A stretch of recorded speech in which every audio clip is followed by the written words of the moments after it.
everyone, it's Stephanie and welcome back to my channel. So today I'm here to do another recent reads video, numbers 41 through 50.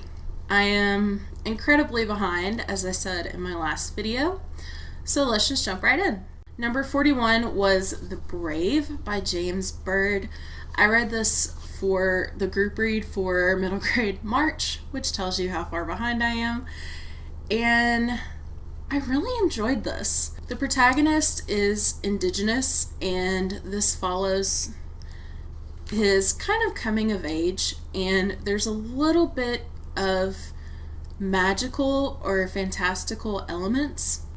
I was really charmed by the main character because he has a form of OCD where he has to count the number of letters in everything people say. So if someone says hello, he'll say 5. And seeing him struggle with that was really hard. It was such a charming book, I think, and I read it almost all in a day. I would reread it again. I gave it 5 stars. Number 42 is Front Desk by Kelly Yang. This is another middle grade novel, and it follows a girl whose family are immigrants and they start working at this hotel. Even though the boss is horrible, they develop their own little community with some of the longer term residents and other immigrants in the community, and I just thought it was so charming. The main character was so cute, and even though the ending wrapped up a bit too neatly, it is a middle grade, so I can forgive that. I gave that one 4 out of 5 stars. Number 43 is La Bastarda by Trifonia Malibia Obano and translated by Laurent Schimmel. And this is one of the books that I read for the Invisible Cities project. So I read this for Equatorial Guinea.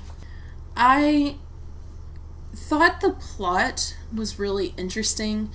It covers a lot of topics like LGBTQ characters and growing up and living in a community where being queer is not accepted, and finding your group where you can just be yourself. However, I felt like it was a little lacking. I think if it had been longer and had a little more detail, I would have given it a higher rating. But overall, I did think it was educational, and I enjoyed my time reading it. I gave it 3 out of 5 stars. Number 44 is We Dream of Space by Erin Entrada Kelly.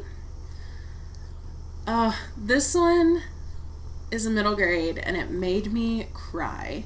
So we follow 3 siblings and they're growing up in the era of the Challenger tragedy. One of the siblings is obsessed with space and astronomy, and she is so excited about the space launch. And the class has a whole project around it, and everyone is so excited, and they actually see the Challenger explode on live TV.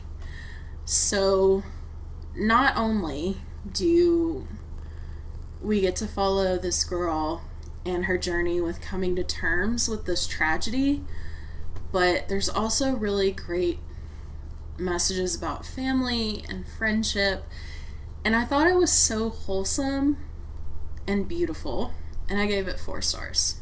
Number 45 was Peanut Goes for the Gold by Jonathan Van Ness and illustrated by Gillian Reed. I thought this was so stinking cute. Peanut is a little guinea pig and she wants to be a figure skater. And if you know anything about Jonathan Van Ness, they are very positive, very upbeat, and every time I see them, really? That was not very upbeat. And every time I see them, they just make me smile. It's very infectious. So this one was the same way. It was really cute. It's about going for your goals and working hard and seeing it pay off. And I gave that one 4 out of 5 stars, and Jonathan Van Ness does read it. You can find a video of it on YouTube. Number 46 was Lalani of the Distant Sea by Erin Entrada Kelly, and this was a fantastical middle grade novel. I thought it was just okay.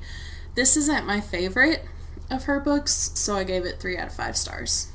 Number 47 is Not Your All-American Girl by Madeline Rosenberg and Wendy Wenlong Shang. This is a historical middle grade book, and it's set in the 80s. We follow our main character. She's the daughter of immigrants, and she has a fantastic family. So many wonderful personalities. And she is passed over for a role she really wants in a musical, and the person who got it is her white friend. So she's kind of coming to terms with the fact that she probably didn't get it because she doesn't fit the stereotype or the role. She doesn't look like she's supposed to.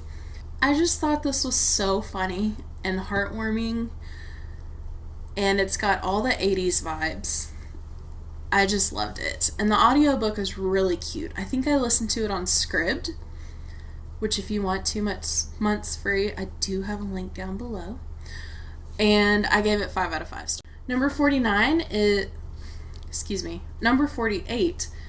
Eyes That Kiss in the Corners by Joanna Ho and Dung Ho.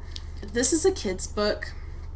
The illustrations were beautiful, and it was such a sweet story about accepting yourself and seeing the beauty in yourself, and I gave it 5 out of 5 stars. I loved it.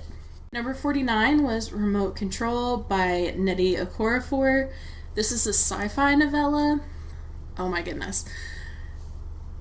I don't even really know if I can describe what it's about, but it's such a unique world. The concepts in here are so cool, and it was such a fun discussion. And I will say, I have read Binti by Nnedi Okorafor, and I liked Remote Control better. I thought it was a little bit better execution, and it felt like more of a complete story. So I gave that one 4 out of 5 stars. Number 50, Race to the Sun by Rebecca Roanhorse. This is a middle grade book from Rick Riordan Presents Publishing. It has so much Navajo folklore and mythology and adventure. It was so much fun. The audiobook is great, and I really hope we get more of this story from the author, because I don't want it to be a standalone. I want to read more. Those were numbers 41 through 50. Have you read any of these? If so, let me know what you thought. And if you got this far but you don't have anything to add, drop a butterfly emoji down below. As always, if you liked this video, make sure to give it a thumbs up and click the subscribe button down below. Thank you so much for watching, and I will see you guys next time.